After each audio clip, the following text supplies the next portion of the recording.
ایک عیسائی نے اسلام قبول کر لیا۔ ایک مرتبہ کا ذکر ہے کہ حضرت مالک بن دینار رحمۃ اللہ علیہ ایک گرجا کے پاس سے گزرے۔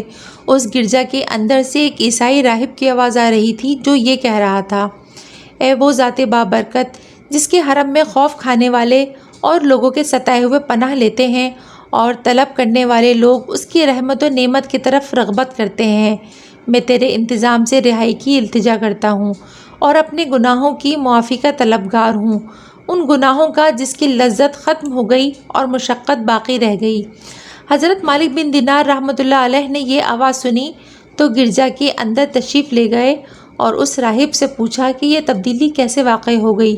راہب کہنے لگا کہ میں عیسائی تھا مگر اب نہیں ہوں۔ میرے ساتھ یہ واقعہ ہوا کہ ایک رات میں نے خواب میں دیکھا کہ کوئی ندا دینے والا ندا دے رہا ہے اور بڑے تشقی آمیز لہجے میں کہہ رہا ہے کہ اے راہب، تو کب تک کفر و شرک میں مبتلا رہے گا؟ بلا شبہ حضرت عیسیٰ علیہ السلام اللہ تعالیٰ کے بندوں میں سے ایک برگزیدہ بندے اور اس کے پیغمبر ہیں، لیکن وہ اللہ یا اللہ کے بیٹے ہرگز نہیں۔ میں نے پوچھا آپ کون ہیں؟ تو ارشاد فرمایا، میں خطاکاروں کا شفیع، نبی آخر الزماں ہوں اور وہ رسول ہوں جس کی بشارت عیسیٰ علیہ السلام نے بھی دی اور جس کی پیشن گوئی انجیل میں بھی موجود ہے، اور میں وہ ہوں جس کی نبوت کی گواہی موسیٰ علیہ السلام نے بھی دی اور جس کے اوصاف تورات میں بھی بیان کیے گئے۔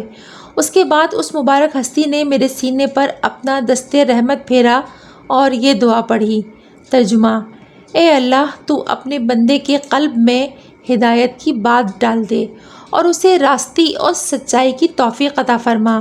میں جیسے ہی نیند سے بیدار ہوا تو میرا دل اسلام کی محبت سے لبریز ہو چکا تھا اور میں اللہ تعالیٰ کے فضل و کرم سے مسلمان ہوں۔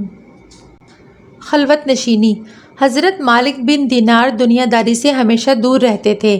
یہاں کی رنگینیوں اور دلکشیوں کو دیکھ کر مالک بن دینار پر ایک قسم کا خوف طاری ہو جایا کرتا تھا۔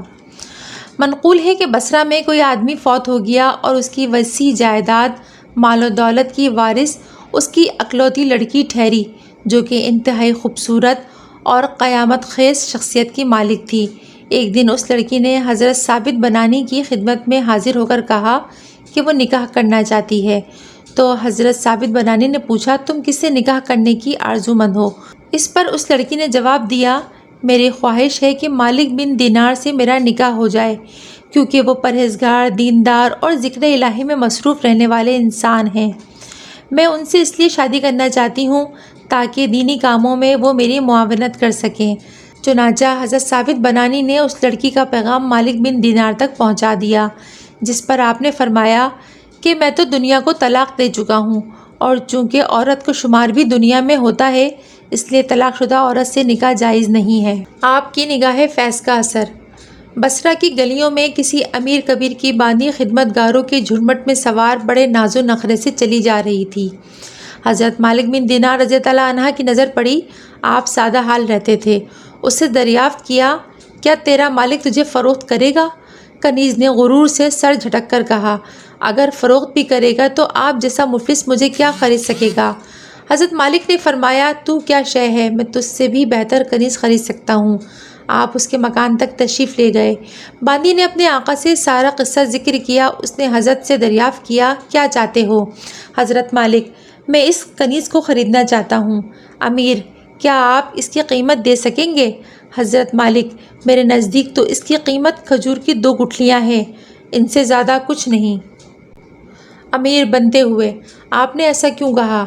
حضرت مالک، اس کنیز میں بہت سے عیوب ہیں اور عیب دار شے کی قیمت ایسی ہی ہوتی ہے۔ امیر، ذرا وہ عیب میں بھی تو سنوں۔ حضرت مالک، عیب ہی سننا چاہتے ہو تو سنو۔ یہ اگر عطر و خوشبو نہ لگائے تو اس کا جسم بدبو کرنے لگے، منہ نہ دھوئے تو اس سے تعفن اٹھنے لگے، بالوں کی صفائی نہ رکھے تو اس میں جوئیں پڑ جائیں، اور ذرا عمر پا جائے تو اس پر بڑھاپا طاری ہو جائے اور دیکھنے کے لائق بھی نہ رہے۔ حیض اسے ناپاک کرتا ہے، بول و براز اس کے عیوب میں سے ہے، طرح طرح کی نجاستوں سے یہ آلودہ ہوتی ہے، رنج و غم اور تکلیفوں سے اسے سابقہ پڑتا ہے۔ یہ تو ظاہری عیوب ہیں۔ باطنی عیوب کا حال یہ ہے کہ اس میں خود غرضی ہے، آج تمہارے لیے وفادار ہے، کل کسی اور کے لیے ہو سکتی ہے۔ اس کی دوستی سچی نہیں اور یہ قابل اعتبار نہیں۔ اس سے کم قیمت کی ایک کنیز مجھے مل رہی ہے، مگر ان تمام باتوں میں وہ اس سے بہتر ہے۔ کافور، زعفران، مشک، جوہر، نور سے اس کی تخلیق ہوئی ہے۔ کسی کھارے پانی میں آب دہن ڈال دے تو وہ آب شیریں میں تبدیل ہو جائے۔ مردے سے ہم کلام ہو تو وہ جی اٹھے۔ سورج کے آگے کلائی کھول دے تو اس کی روشنی ماند پڑ جائے۔ زیور و پوشاک سے آراستہ ہو کر دنیا میں آ جائے تو سارا جہان معطر و مزین ہو جائے۔ مشک و زعفران کے باغوں، یاقوت و مرجان کی شاخوں میں اس کی پرورش ہوئی۔ آب تسنیم اور طرح طرح کے آرام و آسائش سے اسے پالا گیا۔ عہد کی پختہ دوستی میں یکتا ہے۔ تم ہی بتاؤ ان دونوں میں خریدنے کے لائق کون سی ہے؟ امیر: اس کی قیمت کیا ہے؟ مالک بن دینار: اس کی قیمت تو ہر وقت ہر شخص کے پاس ہے۔ رات میں چند لمحوں کے لیے ہر شے سے بے نیاز ہو کر اخلاص نیت کے ساتھ 2 رکعت نماز ادا کرو۔ تمہارے لیے انواع اقسام کے کھانوں کا دسترخوان چنا جائے تو اس وقت کسی بھوکے کو رضائے حق کے لیے کھلاؤ۔ راستے سے گندگی اور روڑے ہٹاؤ۔ اس کی قیمت یہ ہے کہ اپنی زندگی تنگ دستی اور فقر میں گزارو۔ فکر دنیا سے الگ رہو۔ حرص سے دور رہ کر قناعت اختیار کرو۔ پھر اس کا ثمر یہ ہوگا کہ کل تم آرام و سکون سے جنت کی راحتوں میں رہو گے اور بادشاہ کریم کے دائی جوار سے سرفراز ہوگے۔ شیخ کی نصیحتوں کو سن کر کنیز کے آقا نے کنیز اور غلاموں کو آزاد کر کے اپنی جائیداد ان میں تقسیم کر دی اور لباس فاخرہ پھینک کر فقر کا موٹا لباس پہن لیا۔ کنیز نے یہ دیکھا تو اس نے بھی اپنے آقا کی تقلید کی اور موٹا لباس پہن کر اس کے ساتھ ہو لی۔ حضرت مالک بن دینار رضی اللہ تعالیٰ عنہ نے ان کے لیے دعائے خیر فرمائی۔ یہ دونوں دنیا سے بے نیاز ہو کر عبادت حق میں مشغول ہو گئے اور اس حال میں خدا سے جا ملے۔